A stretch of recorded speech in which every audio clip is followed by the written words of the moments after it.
የሰው ሰራሽ አስተውሎት ወይም ኤአይ የስራውን ዓለም በፍጥነት እየቀየረው ይገኛል። ነገር ግን የሰው ሰራሽ አስተውሎት መቼም ቢሆን ሊተካቸው የማይችላቸው 6 ወሳኝ የሰው ልጅ ክህሎቶች የሚከተሉት ናቸው። አንደኛ፣ ስሜታዊ ብስለት። ኤአይ መረጃዎችን በጥራት ይተነትናል። የሰው ልጅ ግን ስሜትን ይረዳል፣ በቁጭት ያዳምጣል፣ በሰዎች መካከልም እምነትን ይገነባል። በማህበረሰባችንም ሆነ በስራ ቦታ ስኬታማ ለመሆን ስሜታዊ ብልህነት ቀዳሚውና የማይተካው የሰው ልጅ ክህሎት ነው።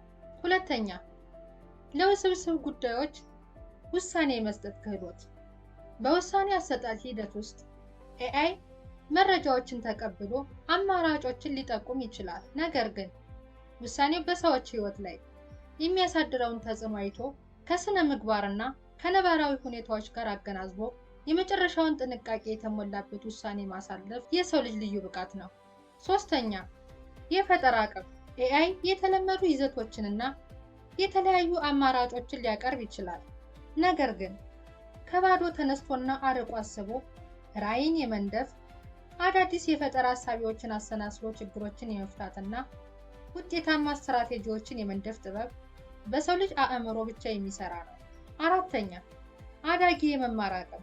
በፍጥነት አዳዲስ እውቀቶችን የመማር ክህሎትን የማዳበር፣ ከለውጥ ጋር መሄድና በስራ ላይ በድንገት የሚያጋጥሙ ተግዳሮቶችን የመፍታት ብቃት የመጪው ዘመን የሰው ልጆች ትልቁ ዋስትና ሆኖ ይቀጥላል። አምስተኛ፣ ባህላዊ ጥበብና ማህበራዊ እውቀት።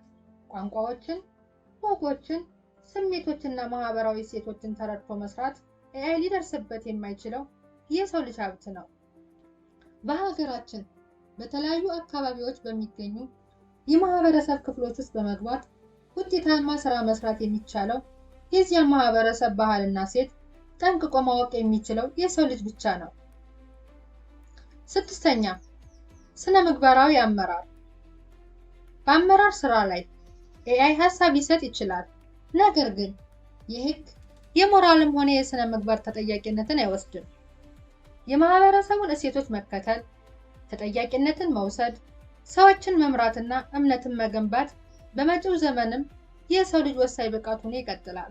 ኤአይ ሁሉንም ሰው አይተካም። ነገር ግን ኤአይን በብቃት የሚጠቀም ሰው ኤአይን የማይጠቀምን ሰው ሊተካው ይችላል። ስለዚህ ቴክኖሎጂውን ከመፍራት ይልቅ መረዳት፣ መጠቀምና ክህሎታችንን ማሳደግ የወደፊቱ ስኬታችን ቁልፍ ነው። የቴክኖሎጂ እድገቱ አሁንም ይቀጥላል። ከተዘረዘሩ 6 ክህሎቶች የትኛው ክህሎት ይበልጥ ማዳበር ይፈልጋሉ? ሀሳብዎን በኮሜንት ያጋሩ።